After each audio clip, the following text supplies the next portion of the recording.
ലീമായ വേഗം ഒരുക്കിക്കൊണ്ടുവരൂ.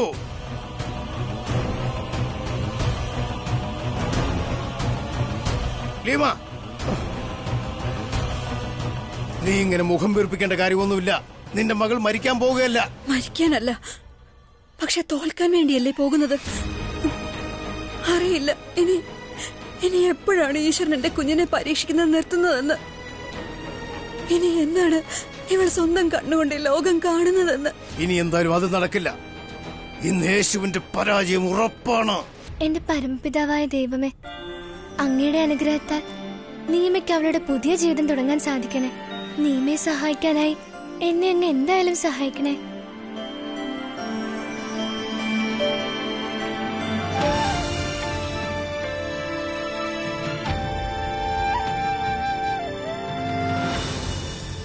യേശു, നീ എന്തുകൊണ്ട് റബ്ബി ഗുരുവിനോട് മാപ്പ് ചോദിക്കുന്നില്ല? വർഷങ്ങളായി അന്ധയായ ഒരു പെൺകുട്ടിക്ക് എങ്ങനെ ഒറ്റ ദിവസം കൊണ്ട് കാഴ്ചശക്തി ലഭിക്കുമെന്നാ നീ പറയുന്നത്? അതെങ്ങനെയാണ്? എനിക്ക് അതറിയില്ല ചെറിയമ്മേ. പക്ഷെ ഞാൻ കണ്ടതാണ്, കുറെ നാളായി കൊക്കോണിലിരുന്ന ആ പ്രാണി പെട്ടെന്നൊരു ദിവസം ചിത്രശലഭമായി പറക്കാൻ തുടങ്ങി. എനിക്ക് പൂർണ്ണ വിശ്വാസമുണ്ട്, എന്തായാലും നീമയിലും പരമപിതാവ് ഒരു അത്ഭുതം കാണിക്കുക തന്നെ ചെയ്യും. ദീപം എന്തെങ്കിലും അത്ഭുതം പ്രവർത്തിക്കുമായിരുന്നെങ്കിൽ ഇപ്പോഴേക്ക് സംഭവിച്ചേനെ അമ്മേ. എനിക്ക് യേശുവിനോട് ഇത്രേ പറയാനുള്ളൂ അമ്മേ. ഇനിയും പ്രതീക്ഷ വെച്ച് പുലർത്തരുതെന്ന്. എന്റെ കണ്ണിന്റെ കാഴ്ച തിരികെ കിട്ടില്ലെന്നുള്ളത്. എനിക്ക് നിന്റെ മനസ്സിലെ വിഷമം മനസ്സിലാകും മോളെ. പക്ഷെ നിനക്ക് വേണ്ടിയല്ലെങ്കിലും യേശുവിന് വേണ്ടിയെങ്കിലും നീ നിന്നെ ഒന്ന് സ്വയം സമർപ്പിച്ചു നോക്കൂ മോളെ. റബ്ബി ഗുരു നീണാൾ വാഴട്ടെ. റബ്ബി ഗുരു നീണാൾ വാഴട്ടെ. റബ്ബി ഗുരു നീണാൾ വാഴട്ടെ. റബ്ബി ഗുരു നീണാൾ വാഴട്ടെ.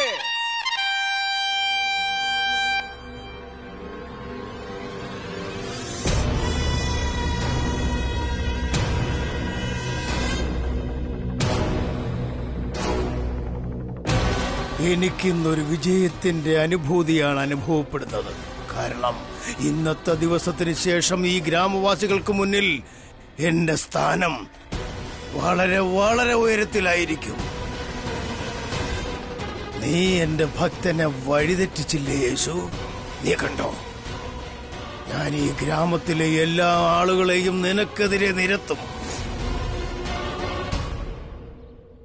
പ്രഭോ, നിന്റെ മായ ചിലയിടത്ത് വെയിൽ, ചിലയിടത്ത് തണൽ.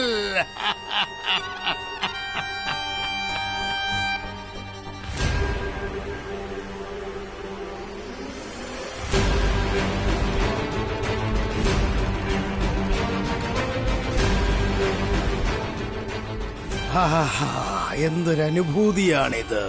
എനിക്കിപ്പോൾ തന്നെ ഞാൻ വിജയിച്ചു കഴിഞ്ഞതായി സ്വയം തോന്നിത്തുടങ്ങുന്നു. നീ ഇങ്ങനെ മുഖം വീർപ്പിച്ചിരിക്കൊന്നും വേണ്ട. നിന്റെ മകൾ മരിക്കാൻ പോകുന്നല്ല. മരിക്കാനല്ലെങ്കിലും അവൾ തോൽക്കാൻ പോവുകയല്ലേ. എനിക്ക് പൂർണ്ണ വിശ്വാസമുണ്ട്. എന്തെന്നാൽ പരമപിതാവായ ദൈവത്തിന്റെ അനുഗ്രഹത്താൽ ഈ പൂക്കളുടെ എല്ലാ നിറവും നിനക്ക് നിന്റെ കണ്ണുകൾ കൊണ്ട് കാണാൻ സാധിക്കും. എന്തു പറ്റി മോളെ? അമ്മ പറഞ്ഞത് ശരിയാണ് അമ്മേ. യേശുവിന് ഞാൻ കാരണം ശിക്ഷ ലഭിക്കുകയാണെങ്കിൽ ഒരിക്കലും എനിക്ക് സ്വയം മാപ്പ് നൽകാനാവില്ല. പക്ഷെ അമ്മ, എനിക്കിത് മനസ്സിലാകുന്നില്ല. എന്റെ മനസ്സിൽ ദൈവത്തോടുള്ള സമർപ്പണഭാവം എവിടുന്ന് കൊണ്ടുവരുമെന്ന്. എന്റെ മുന്നിൽ ഇനി ഒരേ ഒരു വഴിയേ ഉള്ളൂ. നിന്റെ മനസ്സിൽ ഇപ്പോൾ എന്താ ഉള്ളത് മോളെ? തോൽക്കുന്നതിനേക്കാൾ നല്ലത് മരിക്കുന്നത് തന്നെയല്ലേ അമ്മേ?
ഈശോ, എന്തു പറ്റി? എനിക്ക് എന്തൊക്കെ തോന്നുന്നു. എന്തെന്നാൽ എന്ത് സംഭവിക്കും? എന്തോ സംഭവിക്കാൻ പാടില്ലാത്തത് സംഭവിക്കാൻ പോകുന്നത് പോലെ. അമ്മ എപ്പോഴും പറയാറുള്ളതല്ലേ, നമ്മുടെ ജീവിതം പരമപിതാവായ ദൈവത്തിനുള്ള ഏറ്റവും വലിയ ഉപഹാരമാണെന്ന്. പിന്നെ ആർക്കെങ്കിലും എങ്ങനെ അത് വേണ്ടാന്ന് പറയാൻ സാധിക്കും?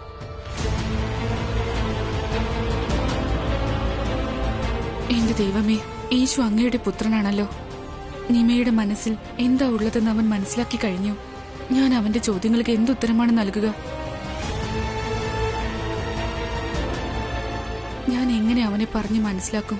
ആർക്കെങ്കിലും പീഡകൾ സഹിക്കാനുള്ള ശക്തി കുറഞ്ഞാൽ ചിലപ്പോ മനുഷ്യന്റെ മനസ്സിൽ സ്വയം അവസാനിപ്പിക്കാനുള്ള ചിന്ത ഉയർന്നു വരുമെന്ന് ഞാൻ എങ്ങനെ പറയും അവനോട്? പറയൂ അമ്മ എന്നോട്. എങ്ങനെയാണ് ആർക്കെങ്കിലും പരമപിതാവിന്റെ ഉപഹാരം വേണ്ടെന്ന് പറയാൻ സാധിക്കുന്നത്? നീ പറഞ്ഞത് ശരിയാണ്. ജീവൻ വളരെ അമൂല്യമാണ്. അത് ദൈവം നമുക്ക് തന്നിട്ടുള്ള വലിയ ഒരു സമ്മാനവുമാണ്. ആരെങ്കിലും ഈ സമ്മാനം വേണ്ടെന്ന് വെക്കുന്നുവെങ്കിൽ അതിനു പിന്നിൽ ഉറപ്പായും ഒരു കാരണമുണ്ടാകും. അങ്ങനെയുള്ളപ്പോൾ അവർ വേണ്ടെന്ന് വെക്കുമ്പോൾ അത് വേണമെന്ന് വെക്കാൻ നമ്മൾ എന്തെങ്കിലും ചെയ്യുകയാണ് വേണ്ടത്. ചിലപ്പോഴൊക്കെ നമുക്ക് വളരെ സങ്കടം തോന്നിയാൽ പരമപിതാവിന്റെ ആ ഉപഹാരം നമുക്ക് മോശമായി തോന്നും. പക്ഷെ അമ്മേ, ഉപഹാരം അനുഭവിച്ചു കഴിയുന്നതിന് മുന്നേ എങ്ങനെ പറയാൻ സാധിക്കും അത് നല്ലതാണോ അതോ മോശമാണോ എന്ന്? പക്ഷെ ഇതൊക്കെ ആളുകൾക്ക് എങ്ങനെ മനസ്സിലാക്കാൻ കഴിയും? അതമ്മ എപ്പോഴും പറയാറില്ലേ, നമ്മുടെ പരമപിതാവായ ദൈവത്തിൽ വിശ്വസിച്ച് അദ്ദേഹത്തിന് മുന്നിൽ ആത്മസമർപ്പണം ചെയ്ത്.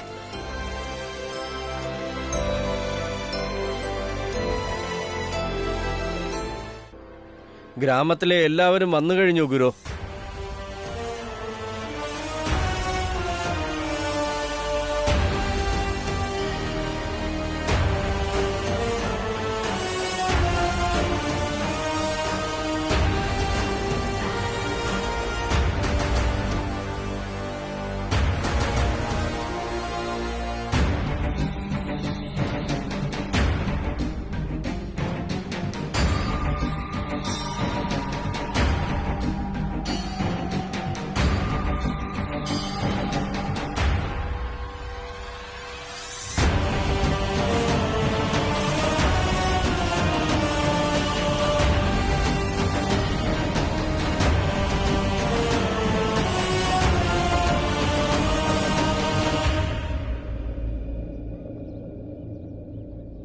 ഞാൻ അങ്ങയുടെ ഉള്ളിൽ വസിക്കുന്ന പരമപിതാവായ ദൈവത്തിന് മുന്നിൽ എന്റെ ശിരസ് നമിക്കുന്നു.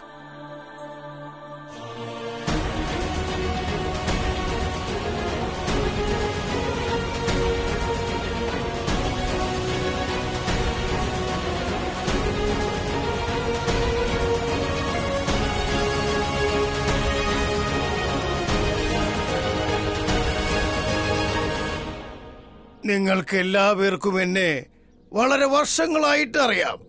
ഞാൻ ആരോടും ദേഷ്യപ്പെട്ടിട്ടില്ല. പക്ഷേ ഈശ്വരനെ ആരെങ്കിലും അപമാനിച്ചാൽ അതെനിക്ക് ഒരിക്കലും സഹിക്കാനാവില്ല.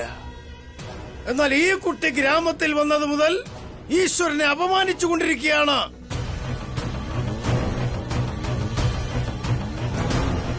കുട്ടിയല്ലേ എന്ന് കരുതി ഞാൻ അവന് ഒരു ശിക്ഷയും കൊടുത്തില്ല. പക്ഷെ ഞാൻ അവനൊരു അവസരം കൊടുത്തു.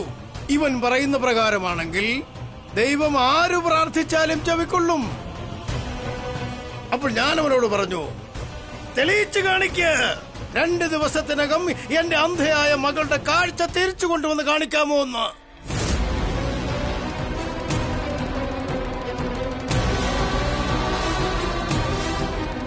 ഇന്നിപ്പോൾ 2 ദിവസം പൂർത്തിയായി കഴിഞ്ഞു. തീരുമാനമെടുക്കാൻ സമയമായി.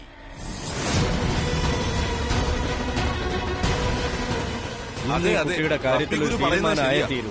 2 ദിവസം കഴിഞ്ഞിരിക്കുന്നു. പക്ഷേ ഇവന് ഒന്നും തന്നെ ചെയ്യാൻ കഴിഞ്ഞില്ല. പറയുന്നത് വളരെ ശരിയാണ്. ഇന്നെങ്കിലും ഒരു തീരുമാനം ഒന്നും ആകാനാ.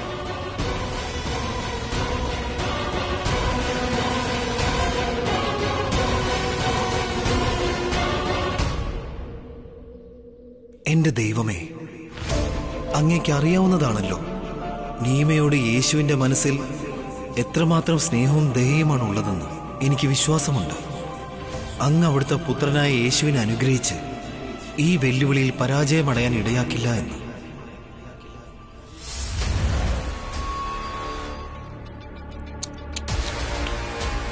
നീ എന്തുകൊണ്ട് ദൈവത്തിന് മുൻപിൽ യാചിക്കുന്നു ദൈവദൂത? നിനക്കെന്താ ഭയമാണോ? നാളെ എന്റെ കപട ദൈവദൂതനായ റബ്ബി ഗുരു നിന്റെ യേശുവിനെ ഈ ഗ്രാമത്തിൽ നിന്ന് വലിച്ച് ദൂരെ എറിയുമെന്ന്. അപ്പോൾ ആ പാപം യേശു എങ്ങോട്ട് പോകും? സാത്താനെ, നീ ആ കപടനാട്യക്കാരനായ റബ്ബി ഗുരുവിന്റെ കൂടെ നിന്നോളൂ. എനിക്ക് വിശ്വാസം ഇപ്പോഴും ദൈവപുത്രനായ യേശുവിൽ തന്നെയാണ്. നിനക്ക് വളരെ വേഗം തന്നെ മനസ്സിലാക്കാനാകും ആരാണ് വിജയി എന്ന്. അങ്ങനെയാണോ? നിങ്ങൾക്ക് എല്ലാവർക്കും ഇക്കാര്യം അറിയാം. ഈ കുട്ടിയും ഇന്നതറിയാൻ പോകുന്നു, ഈശ്വരന്റെ യഥാർത്ഥ ദൂതൻ ആരാണെന്ന്.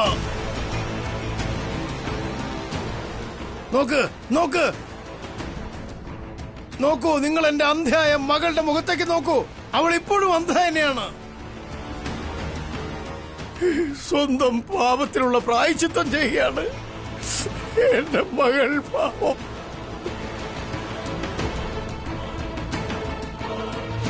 അവൾ പ്രായശ്ചിത്തം ചെയ്യുകയാണ്. യേശു, നീ തോറ്റുപോയി. എന്റെ മകളുടെ കാഴ്ചശക്തി തിരിച്ചു നൽകാൻ നിനക്ക് കഴിഞ്ഞിട്ടില്ല.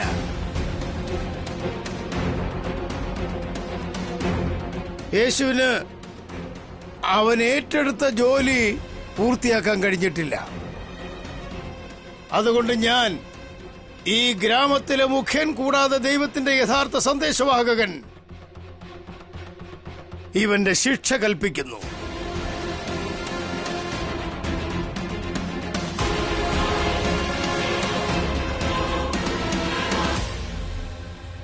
യേശു അവന്റെ മുഴുവൻ കുടുംബത്തോടൊപ്പം ഈ ഗ്രാമം വിട്ട് ഇപ്പോൾ തന്നെ എന്നേക്കുമായി പുറത്തു പോകണം.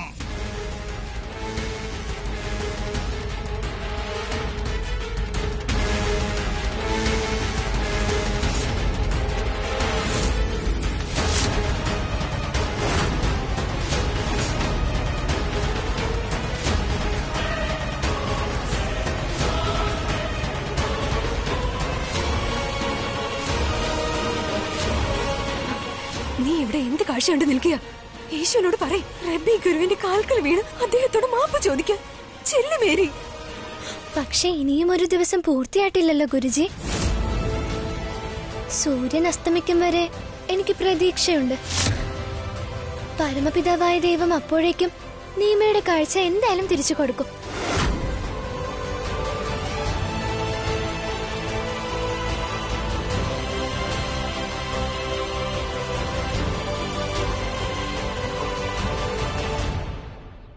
യേശു കുട്ടിയാണ്. അതുകൊണ്ടാണ് അവൻ തോൽവി സമ്മതിക്കുന്നതിന് പകരം എന്നോട് ന്യായങ്ങൾ ഉന്നയിക്കാൻ ശ്രമിച്ചുകൊണ്ടിരിക്കുന്നത്. എനിക്ക് പഠിപ്പിക്കണമെന്നുണ്ടായിരുന്നു നിങ്ങളെ, നല്ല മാതാപിതാക്കളായിരിക്കാൻ എന്തു ചെയ്യണമെന്ന്. പക്ഷേ എന്തു ചെയ്യാനാ, നിങ്ങളെല്ലാവരും ഇന്ന് ഈ ഗ്രാമം വിട്ട് എവിടേക്കെന്നറിയാതെ പോവുകയല്ലേ. ദൈവത്തിന്റെ ഇഷ്ടം അനുസരിച്ചാണ് ഞങ്ങൾ യേശുവിന്റെ മാതാപിതാക്കളായത്.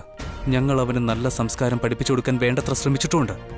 പിന്നെ ബാക്കിയെല്ലാം ഞങ്ങൾ ദൈവത്തിന് തന്നെയാണ് സമർപ്പിച്ചിരിക്കുന്നത്. ദൈവത്തിന്റെ ഇഷ്ടം എന്താണോ അത് തന്നെ നടക്കട്ടെ.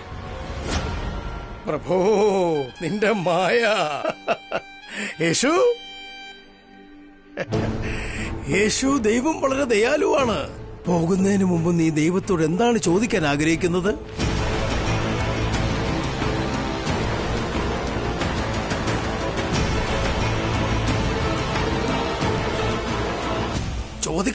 ചോദിക്ക്. ദയ.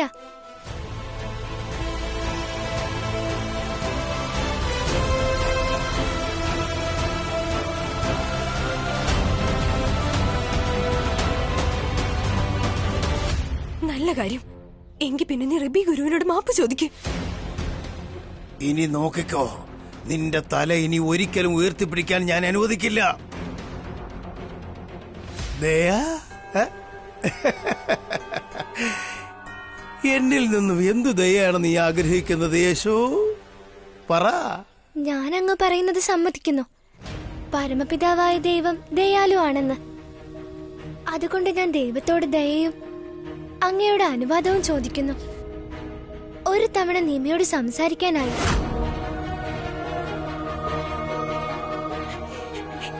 എനിക്ക് പറ്റില്ല അമ്മേ. യേശുവിന്റെ മുന്നിൽ ചെല്ലാനുള്ള ധൈര്യം എനിക്കില്ല അമ്മേ. ഈ വിവാദങ്ങൾക്കെല്ലാം കാരണം ഞാനാണ്. ഞാൻ മരിച്ചെങ്കിൽ മാത്രമേ ഇതൊക്കെ അവസാനിക്കൂ. നീമ ഇപ്പോൾ നിന്റെ പൊള്ളയായ സംസാരങ്ങളെല്ലാം കേട്ട് പരിഭ്രാന്തയായിരിക്കുകയാണ്. ചെന്ന് കണ്ടോളൂ അവസാനമായി. ചെല്ല് ചെല്ല് ചെല്ല്. നീമ, നിന്റെ മനസ്സിൽ തോന്നുന്ന മോശം വിചാരങ്ങളൊക്കെ അതൊക്കെ നീ ഒരു തവണ മാറ്റിവെച്ചേക്കൂ. എന്നിട്ട് പരമപിതാവായ ദൈവത്തിനു മുന്നിൽ ആത്മസമർപ്പണം ചെയ്യൂ.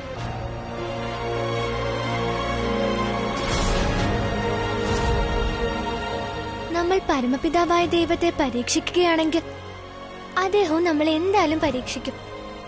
നമ്മുടെ പരമപിതാവായ ദൈവത്തെ പരീക്ഷിക്കുന്നത് അവസാനിപ്പിക്കൂ നീമ. അപ്പോൾ പരമപിതാവായ ദൈവവും തിരിച്ചവസാനിപ്പിക്കും. യേശു എന്താ പറയുന്നുണ്ട്? യേശു പറയുന്നത്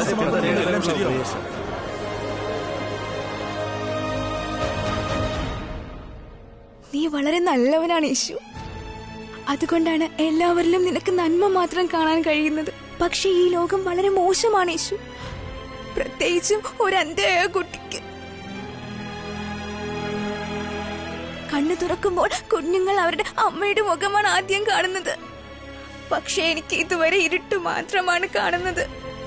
ആളുകൾ എന്നെ കുറിച്ച് പലതും പറഞ്ഞത് കേട്ടാണ് ഞാൻ വളർന്നത്.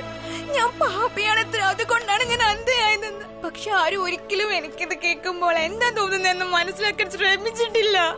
എനിക്ക് ആരുടെ സഹതാപം വേണ്ട. എനിക്ക് വേണ്ടത് സ്നേഹമാണ്. എന്നെ ചേർത്ത് പിടിക്കുന്നവരായിരുന്നു. പക്ഷെ ഒരിക്കലും ആരും അത് ഓർത്തില്ല. എന്റെ മനസ്സ് വേദനിപ്പിച്ചപ്പോഴെല്ലാം എന്റെ ദേഷ്യം ദൈവത്തോടാണ് ഞാൻ തീർത്തത്. അപ്പോ ദൈവം എനിക്ക് എങ്ങനെ മാപ്പ് തരും? ദൈവമുണ്ടായിട്ടും എനിക്ക് ഇത്ര സങ്കടം സഹിക്കേണ്ടി വന്നില്ലേ? അപ്പൊ ഞാൻ എങ്ങനെ ദൈവത്തോട് ക്ഷമിക്കും?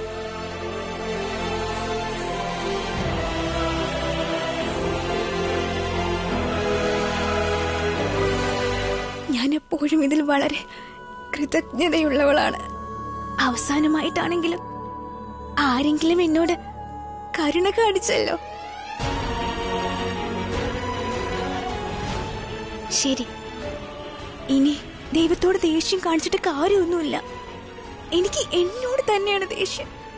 കാരണം നീ എന്നിൽ എത്രമാത്രം വിശ്വസിച്ചു. പക്ഷെ ഞാൻ എന്നെ വിശ്വസിക്കേശു. നിന്റെ യഥാർത്ഥ സൗഹൃദം, യഥാർത്ഥമായ കരുണ, ദയ, ഇതൊക്കെ എനിക്ക് ആവോളം ലഭിച്ചു. ഇനി മറ്റൊന്നും എനിക്ക് കാണണമെന്നില്ല. എനിക്ക് എന്റെ കണ്ണിന് കാഴ്ച വേണമെന്നില്ല.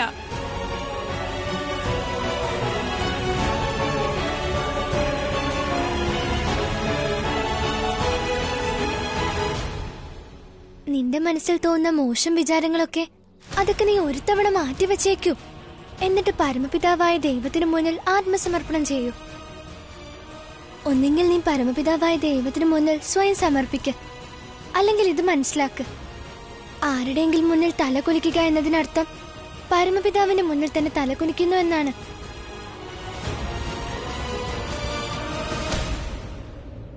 ഞാൻ സമർപ്പിക്കുന്നു. ദൈവത്തിന്റെ മുന്നിലല്ല, എന്റെ കൂട്ടുകാരൻ യേശുവിന്റെ മുന്നിൽ. കാരണം എനിക്ക് അവനാണ് ദൈവം.